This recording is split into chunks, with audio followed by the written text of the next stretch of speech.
Down the Assam DM. Assam.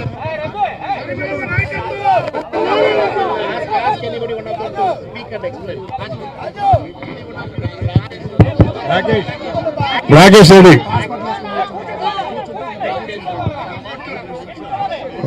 Rakesh.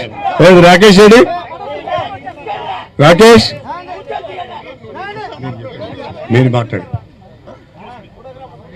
CWC సభ్యులు మాజీ PCC అధ్యక్షులు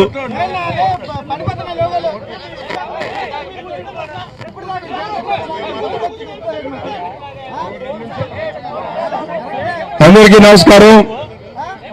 జాతీయ స్థాయిలో అఖిల భారత కాంగ్రెస్ కమిటీ తీసుకున్నటువంటి ఆదేశాల మేరకు ఈరోజు మహాత్మా గాంధీ గారి యొక్క విగ్రహాల దగ్గర రాష్ట్ర వ్యాప్తంగా ఆంధ్రప్రదేశ్ కాంగ్రెస్ కమిటీ ఆధ్వర్యంలో ఈ నిరసన ప్రదర్శన కార్యక్రమాలు మనం నిర్వహించడం జరుగుతోంది.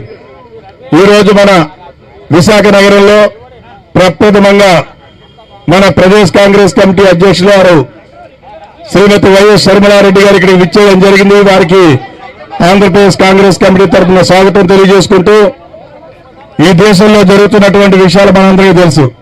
ప్రధానంగా రాహుల్ గాంధీ గారి చేస్తున్నటువంటి భారత్ జోడో యాత్రలో అనేకమైనటువంటి ఆటంకాలు కల్పిస్తూ అనేక మంది ప్రధానంగా భారతీయ జనతా పార్టీ మతతత్వ శక్తులు కావాలని చెప్పి ఒక పథకం ప్రకారం నార్త్ ఈస్టర్న్ స్టేట్స్ లో మణిపూర్ లో మొదలుపెట్టినటువంటి భారత్ జోడో యాత్రకి అనేకమైనటువంటి విధ్వంసకరమైనటువంటి విషయాలు చెప్తున్నట్టు తెలుసు.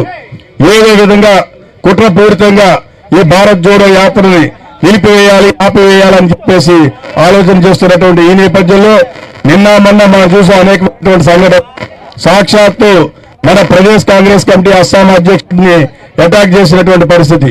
ఏదో విధంగా కుట్రపూరితంగా పార్టీ క్యాడర్స్ అందరినీ కూడా విధ్వంసానికి గురి చేసి భయపెట్టి భారత్ జోడో యాత్ర నిలిపివేయాలనేటువంటి ఆలోచన చేస్తున్నటువంటి ఈ నేపథ్యంలో మరి ఈనాడు ఈ కార్యక్రమానికి అఖిల భారత కాంగ్రెస్ కమిటీ ఆంధ్రప్రదేశ్ వ్యవహారాల ఇన్ఛార్జ్ మాణిక్యం ఠాగూర్ గారు, గౌరవ పార్లమెంట్ సభ్యులు వారు ఇచ్చేశారు.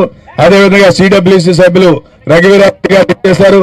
మరొక సిడబ్ల్యూసి సభ్యులు కె రాజు గారు ఇచ్చేశారు.